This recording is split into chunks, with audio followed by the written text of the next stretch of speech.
What's up, everybody? Professional wrestler Chris Wilde here at my Eagles bar at Casa de Wilde. Things still being put together, so it's still a little bit messy, but I'm back with another video.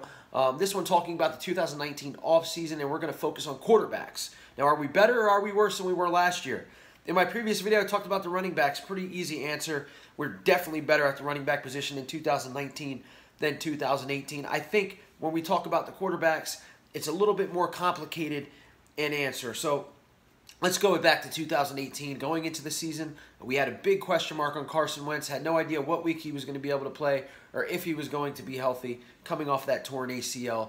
But backing him up was a Super Bowl MVP in Nick Foles, a guy that just went on a rampage through the playoffs and bested Tom Brady in Super Bowl 52. Behind him was quarterback Nate Sudfeld, who had been in the system for a couple years. Coaches loved him, and they still do. And that was our quarterback group there. This year, coming in, we obviously have Carson Wentz, but we have a healthy Carson Wentz. A Carson Wentz that's been in the OTAs, looked fantastic, gelling with new weapon Deshaun Jackson and some of the other guys on the team. He finally has an offseason. He didn't have one last year because of the rehabs, the question marks, the knee braces. This year, he's finally had an offseason to get comfortable with the guys on this team, to know the ins and outs of these guys, something that is so important that I've talked about in past videos of Carson Wentz. You guys are going to think I have a man crush on him the way I've been talking about him, but I really do think that he's the future of the NFL and a franchise quarterback. So we've got a great Carson Wentz, let's put it, going into this season as our number one. Now we have the drop-off. At number two, we don't have a Super Bowl MVP anymore. However, we do have Nate Sudfeld. I do think he's going to win that number two job. Again, he knows the offense. The coaches love him. He knows all the players, how they are. And I mean, he's like a mini Nick Foles if you look at the guy. I think we're okay there. Do I trust him to win a playoff game? I don't know if I'm there yet. I don't even know if I want to think about that yet. But that's our number two. Number 3A and 3B, we're going with Cody Kessler, who got cut from the Jags because Nick Foles got signed. Before that, he was a high draft pick with the Browns. Never been impressed with the guy. I don't know if I'd call him 3A or 3B. I just call him cut because I don't think that he's going to make this team. I just don't. Clayton Thorson, the Eagles spent a draft pick on him from Northwestern. Kind of a head-scratcher when it happened in the draft, but the coaches really like the guy. Obviously, Doug Peterson is kind of a quarterback whisperer. If you look at what he's done with some of these guys, I think you can have a solid number three and maybe a backup in years to come with Clayton Thorson. Here's I'm hoping anyway.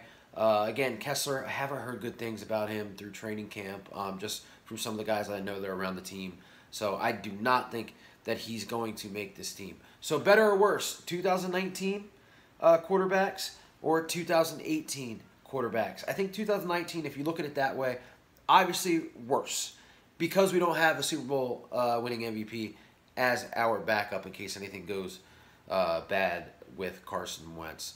Now, again, I say it's complicated because I think that Carson Wentz being healthy and having a full offseason, I feel so much better going into this season than I did last season because of that. But we're talking about paper, we're talking about depth. So, yeah, 2019, not as good as 2018 at the quarterback position if you look at it that way. But if you look at it, the fact that we have a guy that was going to be the MVP of a season before he got hurt, I mean, I'll put up a graphic here. He still, with everything that went on last season, had the third best season for any quarterback in NFL history. Think about that. The guy coming off of an ACL injury, having a hurt back, having no wide receiver with over 65 catches and no running backs with over 4.3 yards per carry. To do all that is amazing. To be have the third best year in NFL history, definitely worth the money, worth the contract, and I think he's going to prove it this year as well. So look, it's been a very short video. I think we're almost at 5 minutes here, but it doesn't need to be any longer. 2019 offseason, my quarterbacks are Carson Wentz at 1, Nate Sudfeld at 2, Clayton Thorson at 3, and hopefully it stays like that the whole year. So I haven't decided what I'm going to do for the next video. I think I'm going to do wide receivers because it's going to be the most fun one to do. What we had going into 18 and now what we have going into 19, huge difference, huge discrepancy there. But I'm going to go back to putting this bar together, hopefully having it ready for the preseason. Thanks for watching, guys. As always, subscribe, share, tell a friend. Can never get enough Eagles content. Can never get enough football. And we are about 4 weeks away till we have some camp stuff going on. So thanks everybody. Again, thanks for watching.